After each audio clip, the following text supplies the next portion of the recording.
growing up dark skinned. We're gonna share some really personal things because it touched me personally, this conversation that I'm having with my guests. And if you are watching us on Facebook, welcome, welcome, welcome.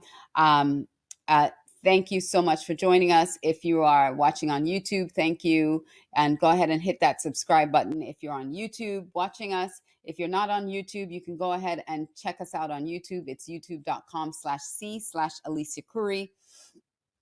If you're on LinkedIn, thank you so much for joining us on LinkedIn and Twitch. My friends over at Twitch, thank you, thank you. If you're on Facebook, you can join our community at facebook.com/groups/LMBLM. Thank you for joining us on that. And I want to share some sponsorship news. So our sponsor, FAMU Mary. So we have a sponsor, and our other sponsor, that's the exciting news that I want to share with you, which is my company that sponsors this show. We're going through a name change. We're changing our name. So for tonight, it is sponsored by Alicia Couri Inc. And it is produced by Red Carpet CEO. So let me tell you about FAMU Mary since I said it and I was on mute. But FAMU Mary is all about educating you about the legal use of medical marijuana. What is the difference, and how you can be a part of it. So go to Mary MERI .famu.edu. That's mary.famu.edu, and learn about the legal use of medical marijuana. And I'm going to be sharing some more about that later on. And then we're also sponsored by Alicia Couri Inc. Alicia Couri Inc. specializes in the development of audaciously proactive leaders and teams using brain science and people data to get your results. We provide audacious solutions to those nagging and persistent people problems that are clogging up your revenue pipeline, people. So companies, you guys, if your revenue is stuck, if your people are stuck and you don't know what to do, that's what we specialize in. If you'd like to be a guest or sponsor or sponsor the show, reach out to us, support@AliciaCouri.com. If you're a company and you want to know more about how we help you, reach out. It's support@AliciaCouri.com. And if you want to be a guest on this show or any of our other shows, email support@AliciaCouri.com. The show is coming to a close at the end of August. So if you want to be a guest before, we're in July, people. So if you want to be a guest before the close of August, make sure to send us an email so we can book you.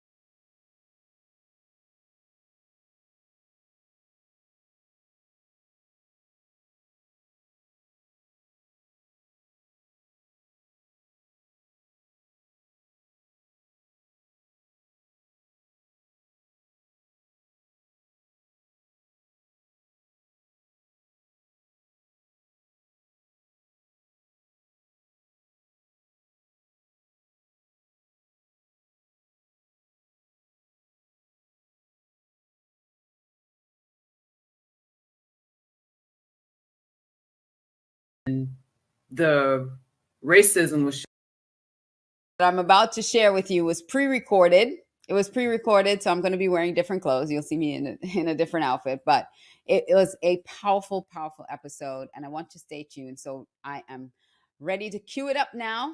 So here we go. Well, hello, and I thank you so much for joining us today for this important conversation on Love My Body, Love Myself.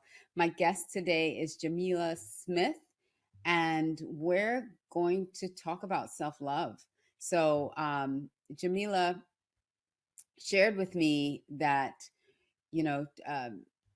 being dark-skinned has had its challenges. And I understand that, being dark skinned myself. And so I want to bring her up so she can share her story, and how she was able to begin to love herself and the skin that she's in. So welcome, welcome to the show. Thank Hi, you. Glad to Jamila. be here. Yeah, we're So yeah, I'll just jump right in. hoping Hello. our technical issues don't stall us today, um, because we're having some so yeah, connectivity stuff. So yeah, um, there's a little delay in so the yeah, in I'll the just jump right into it. yeah. Tell me your story. Um, I can just remember growing up. I was raised in up north in Massachusetts, and so during that time, the community where I was living wasn't as diverse as it may be now. So during that time, I was raised in a predominantly white community, went to predominantly white schools, and so forth. The only the only time I could experience a connection with my own kind, my race, is when my mother and I would go to church. So basically, one day a week is when I felt black, right? But Oh, wow. I was Wow. raised in the white schools, and so I mean, it had its advantages but disadvantages. Academically, yes, it helped, but then socially, I was always feeling left out. The boy didn't ask me to the school dance like everybody else, or getting overlooked, so to speak. Hmm. And fast forward to adulthood, there was a time when I lived in the state of Ohio, sadly to say, and the racism was just ridiculous. I mean, it was very subtle, but I saw a lot of times when people of color, such as my complexion and myself, getting demoted on jobs. But of course, they would find a reason. Well, we're downsizing, or you didn't reach your productivity or your quota, this, that, and the other. But okay, yeah, let's really get down to it. And then so That's so dealing with that sad, on a though. daily basis, and also also filtering into the dating pool. So it's like being dark skinned. It's like being on the job. We're the last to be selected, but we're the first to be rejected. So Yeah. um, Oh my goodness. lots of So pitfalls let me let me with let that. me But let me go back to your childhood for a second. Because I had similar experience in, being the only dark skinned person in a school that was predominantly white. Um, how did how did that really make you feel about your skin? Did kids ask you about your complexion, like, why are you so dark, or what's wrong with you? Did you get questions like that?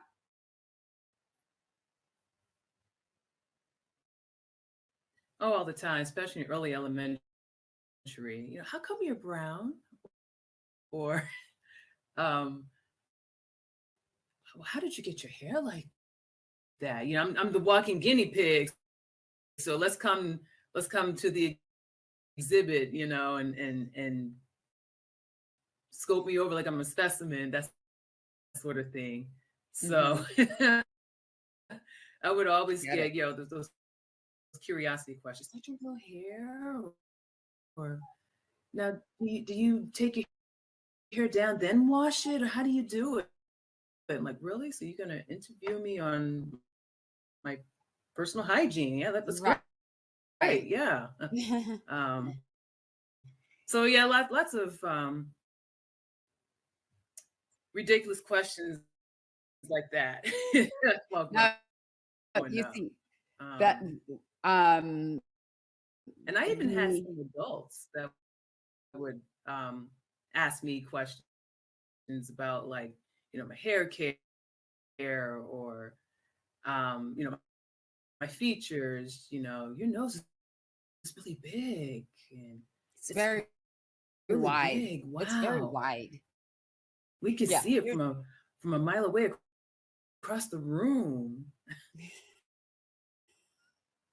Yeah, and it's hurtful.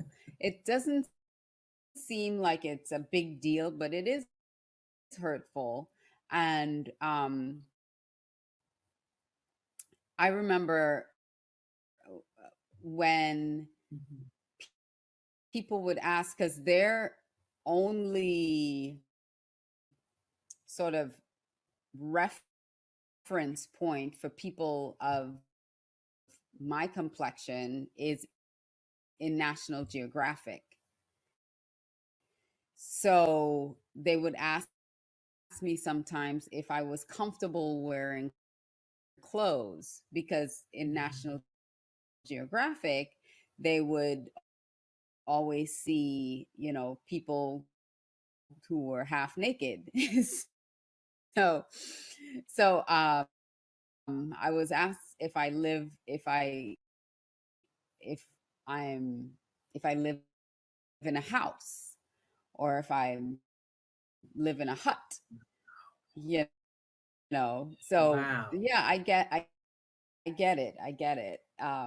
Totally understand. So you grow up with this identity that something is wrong with you because of something you can't even control. Mhm. And then so Right. now you're in high school, and like you said, you're not Um, getting picked. I can also. You're not I'm sorry. No. I know you're not getting picked, uh or you're being picked last, and it it does hurt. So how were you able to reconcile as an adult with those experiences from childhood? I can remember. I think what I do now is, now that I work with students in schools, so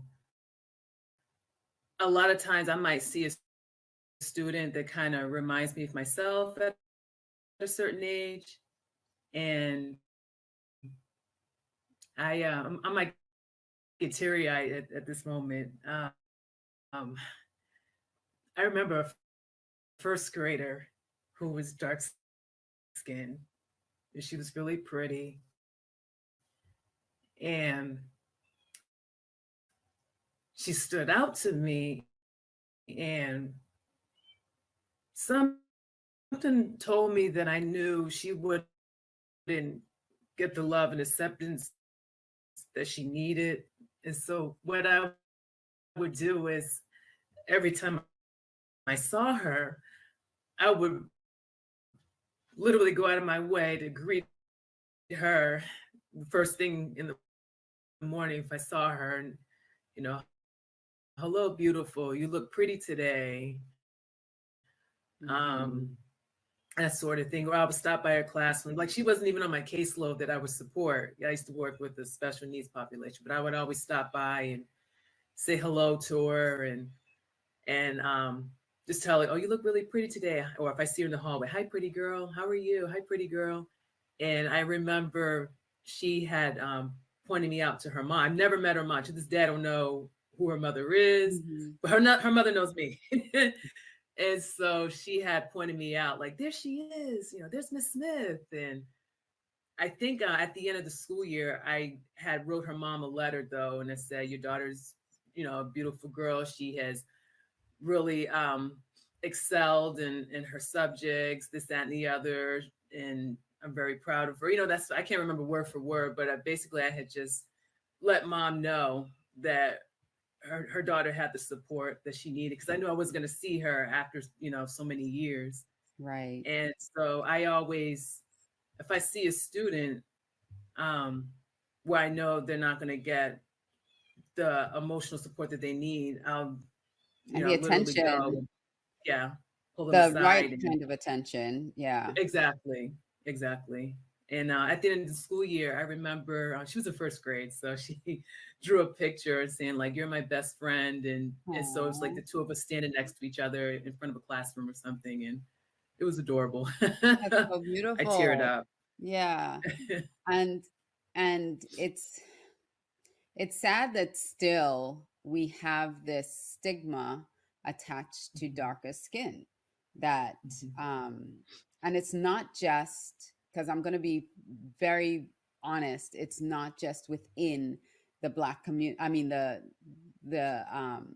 white community that looks down at darker skin, but within the black community, the darker mhm. you are, the less desirable you are. And Yes. so that is like in our DNA from slavery. The lighter skinned slaves were the house slaves, so they were considered more acceptable or higher society than the darker skinned slaves. And so we've kind of almost inherited that toxicity and continue to perpetuate it even within our own communities. And that is the saddest part of Yeah. all of this, that we desire to the lighter skinned of our own kind versus just really celebrating all our shades. Exactly.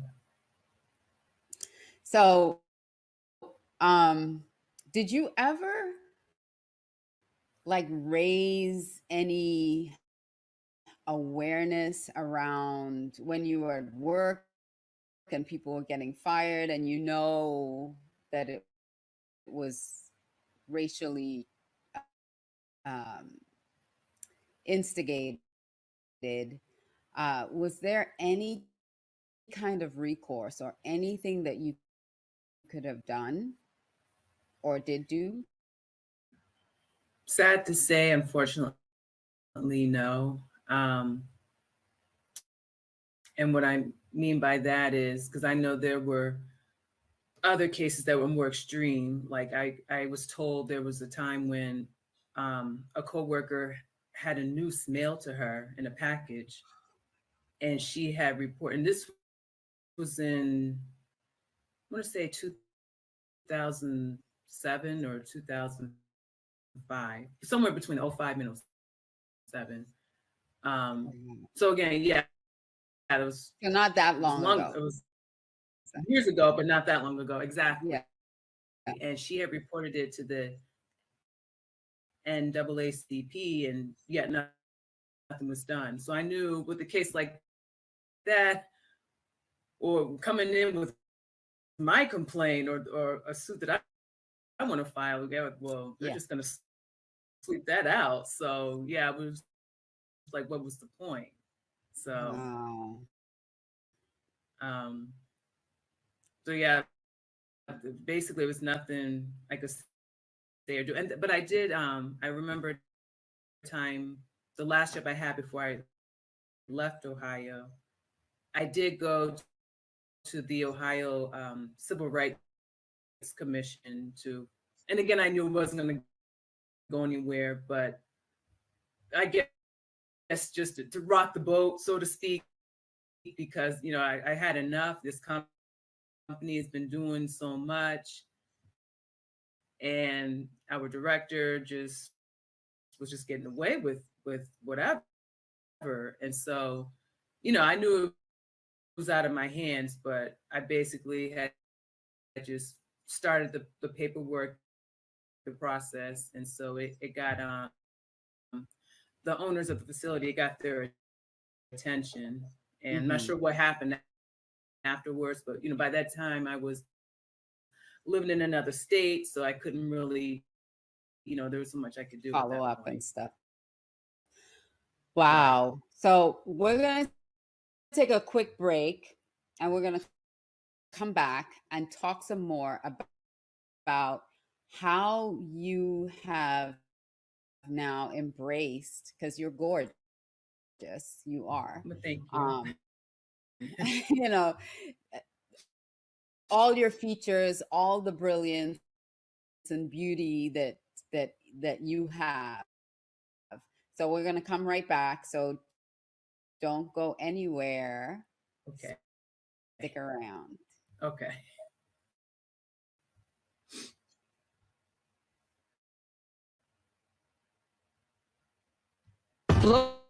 Florida A&M University established Married to educate diverse communities about the lawful and unlawful use of marijuana, as well as the social impacts and potential consequences to health and well-being in local communities.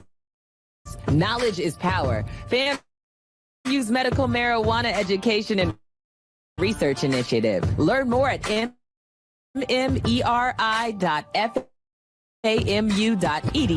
Follow Mary on Facebook, Instagram, and Twitter. That's MMERI. Mary, educate, learn, talk. The Love My Body, Love Myself show is sponsored by Alicia Couri Inc. and produced by Red Carpet CEO. Alicia Couri Inc. specializes in developing audaciously proactive leaders and teams using brain science and people data to get results. Visit our website, aliciacouri.com, for more information. The show is produced by Red Carpet CEO. If you'd like a copy of Age with Audacious Confidence, visit our link tree at linktr.ee/acouri. Let's get back to the show.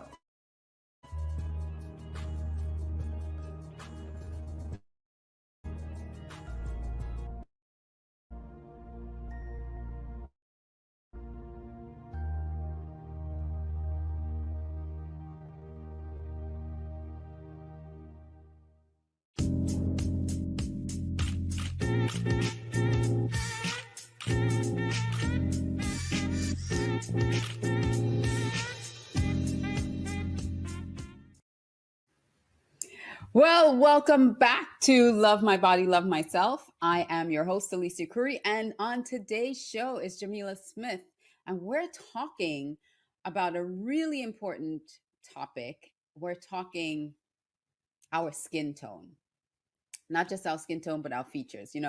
For many of us growing up who have a darker complexion, we've been sort of singled out or left out because of it. And so we're talking about how we found our way to start loving ourselves again, loving the skin that we're in, and loving all the beauty that is within us. So welcome back to the show, Jamila. Thank you. So I wanted to jump in, like jump ahead a little bit, because you know I so resonate with this your experiences, Mhm. especially in early childhood. But what was it that really flipped the switch for you? And if it hasn't yet, that's fine. But to start to really go beyond just accepting, but into loving the skin Mhm. that you're in. I think what I found myself doing was diving into projects that I could flourish in. Mhm. And so, what I mean by that was like with the books that I have written and published, and then finally put onto screen as trailers. So, basically, just exploring into my talent and making them come to life. So, I guess instead of focusing on myself, let's just focus on what I can do, Mhm. physically. And then eventually I used to assist at fashion shows. I would do like backstage management, like help with the clothes or line up the models, so to speak. And so while doing that, it kind of taught me like some of the tricks of the trades, what to do, what not to do. And then it kind of like gave me initiative to start a group of my own. So, and we were just on the right foot before COVID, obviously, but Oh, so I had started a modeling group of my own and coordinated everything. So I nice. guess basically tapping into the arts, the creative arts, then Hmm. that made me go into self-love because I was looking at not just how I look, but the things that I'm capable of doing and Right. helping others blossom out of their insecurities. Yeah, like So that young first grader. Um, because you have a yes, heart for that. So so the books that you write, because you are an author, you're a published author, yes. and is your story in those books? Do you tell from a different perspective the things that you went through in your storytelling?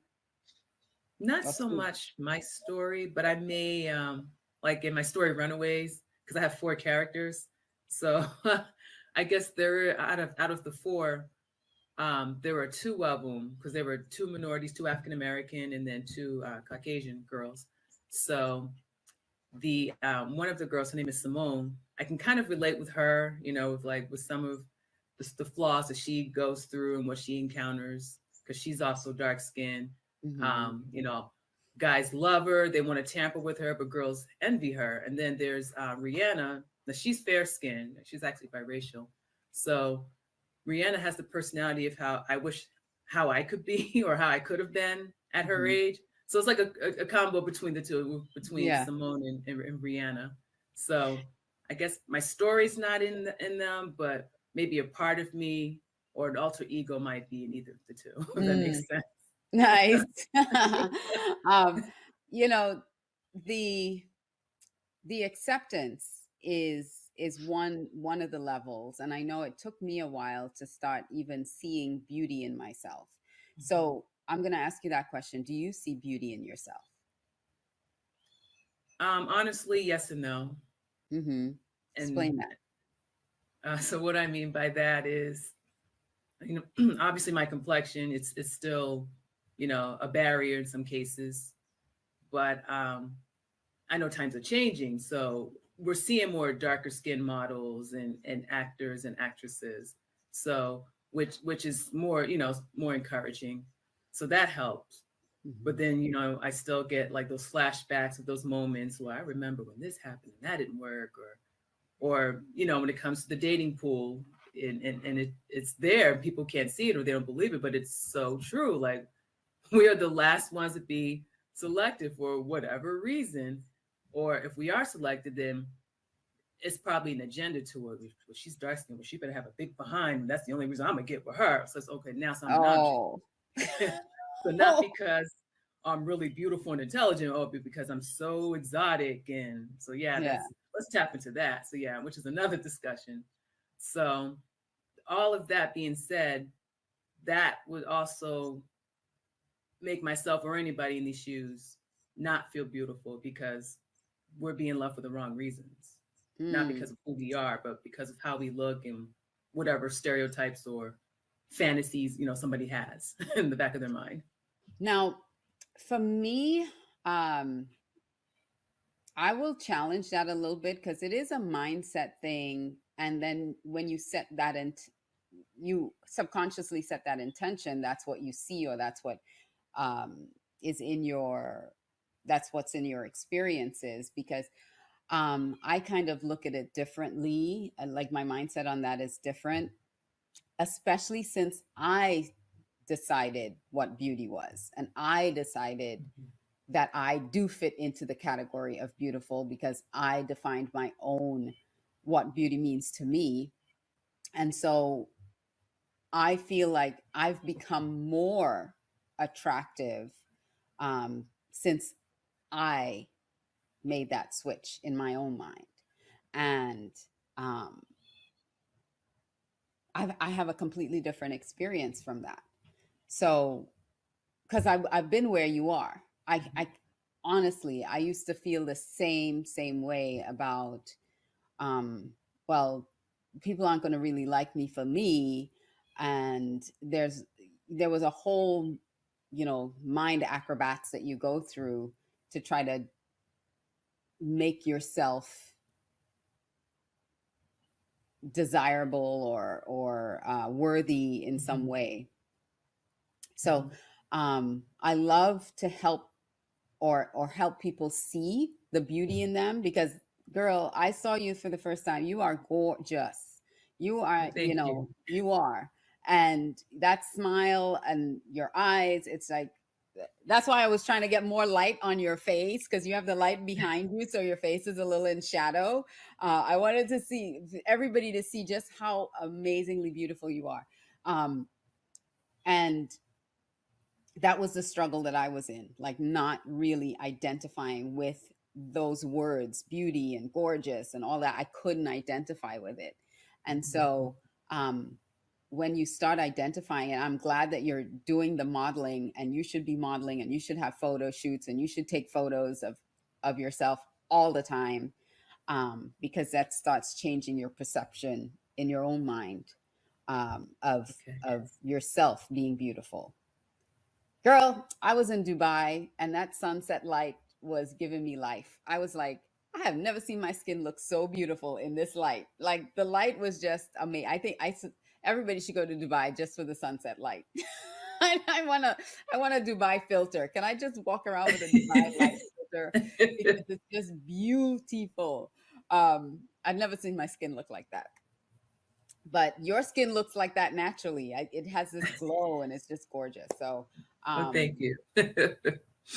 I would. My next question though is, aside from the skin, you mentioned it earlier about your nose and your lip. Well, you didn't say lips, but I had all that. Like, why are your lips so big, and why is your nose so broad, and those kind of stuff, those kind of comments. And so my acceptance to the hair, the nose, the lips, I had to go into all of those things and start to accept it. Is that something that you kind of also had to accept, your features, not just your complexion? Yeah, definitely my features. I even went to a model scout years ago, and she had told me to get nose surgery. I remember that, which it didn't hurt my feelings, because I guess by that time I was like, oh, I've been there, done that. I already heard that comment, Right. so I just kind of Yeah. brushed it off. But I think I might have been maybe 20 pounds lighter than what I am now, so I was like maybe 120, and she was telling me to lose weight and to firm up and to get the nose surgery. So I'm like, okay, so you really want me to be just like anorexic looking? Okay, great. Right. Make all these plastic changes to myself, and okay, and just be unhealthy. Yeah, that makes a lot of sense. And still not get selected. And still not, and yeah, and still have to like wait to see if you'll even choose me. Exactly. It's so ridiculous. Well, the industry itself needs, and I'm seeing small changes in it, but that whole industry needs a whole rehaul because of the unrealistic expectations that they put on women to be a certain way that's not normal. It's just it's not every day, it's not normal. So I focused, what I started in this journey was I focused on my eyes, because I'm like, I have pretty eyes. Nobody could ever say anything about it. I did want different color eyes though, because they're so dark, but I did want different color eyes. But the shape of my eyes were very unique, and I could that was the one thing that I could focus on and say, okay, you've got pretty eyes, so let's just focus on that. And then I had to like accept everything else. Now everybody's getting lip injections to get my big fat lips, and so I'm in business. I'm in business with the big lips. I know back then I wanted these little thin little lips. And honestly, I used to sleep. I tell people this sometimes. I used to sleep with a clothespin on my nose when I was younger, because I wanted a thin nose, because my nose was always, like a. And now I have claustrophobia because I feel like I'm suffocating. And I used to wonder, why do I always feel like I'm suffocating? Because I used to sleep with a clothespin on my nose to make my nose thinner, So, I know, sad, right? But Oh, this is the thing that is destroying, we destroy ourselves from the inside because of all the comments and all the things that we think that we should be that we're not, instead of yes, really embracing and accepting who we are sure, and loving the skin that we're in. And this is one of the reasons I want to do this show and why I really love your story, because you're not you're not the only Black woman that has felt that or experienced that, you know. hmm And I really want women to understand that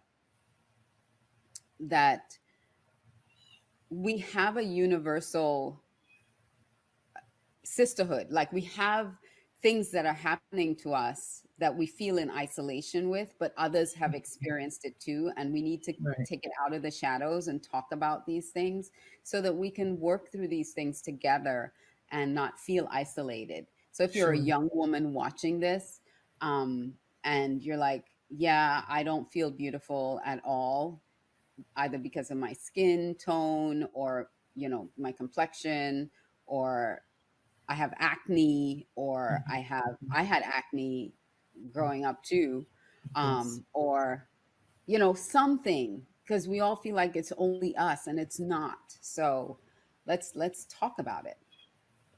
absolutely. So tell me a little bit more about your books before we close off, because I wanted people to know how to enjoy your literature. Sure. My first story was Sprouting Seeds, and it was a great grandmother telling her life history to her great granddaughters. So it starts out in present time, you know, great grandma, great granddaughter on the front porch, getting ready for this family reunion that's coming up, and then throughout the book, great grandma's 15, and she's telling her whole life journey, and we're back to Mm. present day at the end of the story. And that was my first story I wrote, and then my second one was Runaways. That was the story about the four teenage girls I was talking about. So Hmm. these are girls that are trying to escape from a group home facility. It's Yeah. kind of like a teenage version of Girl Interrupted and Set It Off. So I got a Yeah. Cleo in the bunch. But they're between ages 15 and 17. Hmm. And then I have Cindy. That was my last story. And that's a girl who is in foster care. The story is depicted in Brooklyn, and she goes through different trials and tribulations from childhood up to her young adulthood. Um, Oh, so that being wow. said, And those they're are on all my Amazon? stories in a nutshell. And I did, they are my Sprouting Seeds and Runaways. Both of those books are available in all three formats now. So I have paperback, you can get an ebook and audio. Mm. So they're both on Audible as well and Amazon. And then Cindy is currently just paperback and ebook at the moment, but this will be adapted to audio eventually. Nice. Um, all three are also produced as movie trailers, Nice. and Cindy's the short film as well. I So love it. I love it. thank Love you. it. Love it. So that's my inner And beauty there. that's your inner beauty coming out, your writing. Um, and your experience has been in schools as a, you said you were working with special needs kids. In what capacity? At the time, I was a special ed assistant before I Mm. became an ESL teacher, which is what I currently do now. So during that time, I used to do a lot of, push in, pull out, where I would go sit in the classroom and help one on Mhm. one or small groups. And so I would see that one student, while she was in the classroom or maybe in the hallway during passing periods. And I'm trying that's to when I get was able. like your, like, where your creative juice comes from to write. Is it from That the came from classroom, like my observing kids and seeing and like now developing a story from that? My writing came from my fourth grade teacher, actually. She used to have us do journal time. And Mm. so I think it's probably more relaxation time for her, more so than for us, I'm thinking, because she used to write too. And I don't know how much time she gave us, but it felt like a full hour. So I would just stare at my notebook, just blank out, like, what am I going to write? What am I going to write? So everybody would just do like daily entries. Like, I went to the store with my sister or went to Yeah. grandma's house, played outside with my friend. We got into a fight, that sort of thing. Well, I would like do stories like Alice in Wonderland. Like I had a story similar to that. And so Mm. she would we would turn them in and she would read them. She would read our entries and leave comments. And so I remember Nice. I would have stories and she would put stuff like great imagination, or if I wrote a story like by the time I had a bad dream, she's like, I hate bad dreams too, So when she would Oh, have that's comments, I was like, encouraged.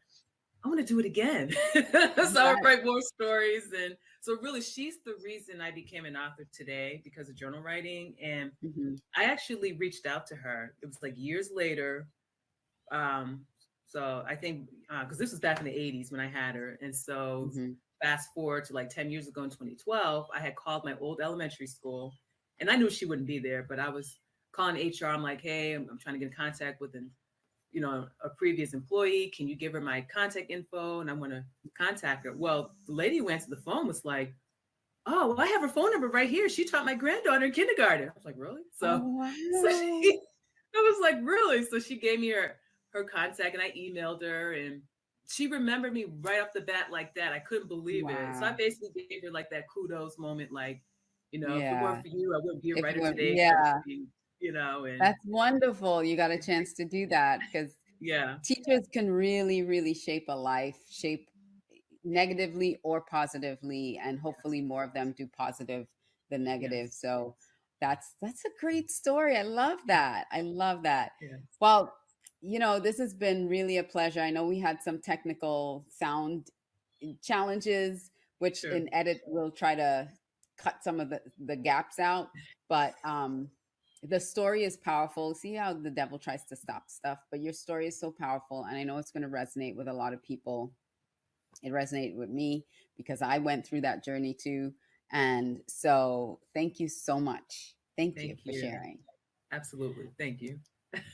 Oh, how can people get a hold of you or reach you or connect with you if they want to connect and probably find out more about your books and see the trailer and Sure. all that wonderful stuff? They can just type in Jamila D. Smith, literally Jamila D. Smith, and type in Runaways. Or so really just type in my name and my book titles, Runaways, Jamila D. Smith, and then Sprouting Seeds, or Jamila D. Smith and Cindy. No Um, social so they media. should, I'm on YouTube as well. Just go to YouTube, Jamila D. Smith, Runaways trailer, or Jamila D. Smith Amazon. And yeah, I should pop right up. And I do have an email address, Jamila Smith 536 at Gmail as well. And I do answer back. So yeah, I love dialogue. It's Jamila536. At Gmail. All Jamila Smith right. 536. That's right. Putting that there in the so people can get a hold of you as well. That would Sure be thing. awesome. So if you email her, you can email Jamila D. Smith. I'm sorry, Jamila Smith 536 at gmail.com. And she says she responds. So pick up a copy of one of her books and check it out. And if you watch the trailer, send her an email and let her know how it is. Thank you so much, Jamila, for joining us Thank you. today, and we will see you again. Actually, you're going to be on Small Business Saturday Shout Out too one of these days. So Yes. look forward to that, to interviewing you, and really dig into your author's journey on that one. Thank Sure you thing. again. Well, we made it through. See, even when I was recording this video, there were technical issues. And then when I was sharing the video, there was technical issues. So somebody did not want us to share this video today. But I am so thankful that we got it through. We got through it. Thank you, everyone who alerted me that you weren't getting any sound, because I don't know how it's coming through over on the interwebs. So thank you for sharing that with me. And I wanted to just again share our sponsors, Alicia Couri Inc. and FAMU Mary. You can go to mary.famu.edu to learn more about medical marijuana, the proper and legal use of medical marijuana. So, with that said, we've had a long show. We've had some challenges, but I'm so thankful that you stuck in with me and you watched the whole thing. And I will see you next time. Remember, we only have a few more episodes left. So if you want to be a guest, email us support@aliciacouri.com to be a guest on the show, and we'll send you all the info so that you can be a guest right here on Love My Body, Love Myself. Until then, I will see you next week for another episode of Love My Body, Love Myself. Take care, everybody, and do something for yourself that proves to yourself that you love your body and you love yourself. I'll see you next time. Mwah.